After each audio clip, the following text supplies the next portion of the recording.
Can you explain to me how incontinence affects your life? Yes, I can.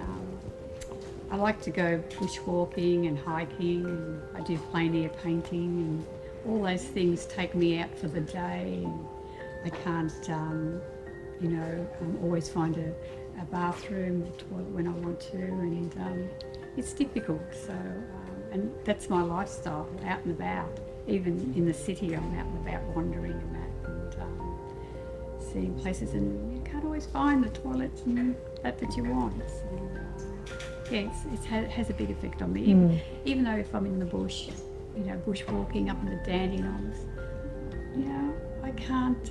We have a mixed crowd with us, and can't always go into the bushes. It's always comfortable. Got a bottle of water with you. Your trousers on. It's a big deal. Yeah, no one wants to do a bush-wee.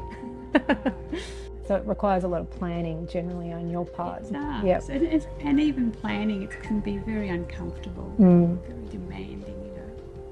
So in a sense, your incontinence feels like it's controlling your day.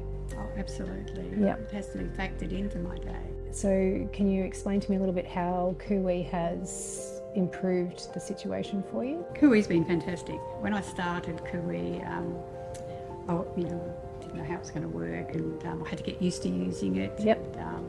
But once I got past all of that, really it just works fantastically for me. I can go out anywhere I want now, and I don't have to think about the toilets because I can control. I may know that I need to go to the toilet, but I can control it. It's not an urgency. That's what Coo-Wee does for me. Fantastic, yeah.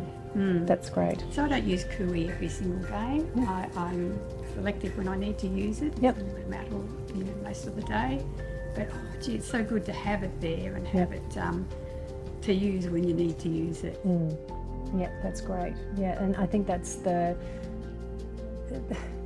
putting the control back in your hands is the best part of it. It's being able to choose when you need it on a day, or I'm home, I don't need it, I'm near the toilet. So, some days obviously it's more important, and other days just don't need it. So it's about self-managing. It is. Yep. And honestly, it's like having a young bladder again. I can sort of great. It's back pre-children days.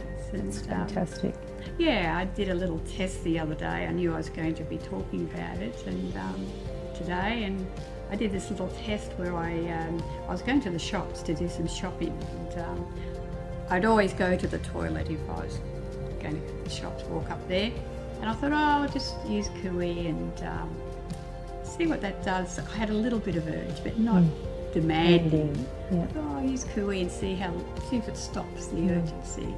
So I did, and off I went to the shops. I've gone for about an hour, I'd say, and I got home and I didn't need to go until I spotted my toilet. Yes. Here's a toilet, use it. Fantastic.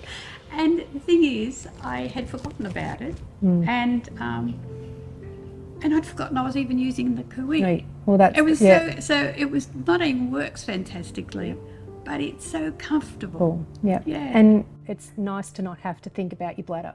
Absolutely. Like, not even have to, it just does what it does, and it's not a constant in your mind. That's right. Yeah. That's right. And it's not running your life. Yeah. And do you feel like it's a conversation you could potentially have with some of the people in your walking group? Yes, I certainly could if it was ever brought up, Mm-hmm. and it will be brought up, I'm sure, Yep. from time to time. It has been actually, but now that I'm using it, I think that's what we're trying to overcome, is the stigma, and opening up the conversation, is all part of breaking down those walls that, that obviously go up because, it comes with a certain level of, shame and embarrassment. And, if women understood that the percentage is very high. There's 6 in 10 women suffer, so if we're all talking about it, it will become less stigmatised. Yes.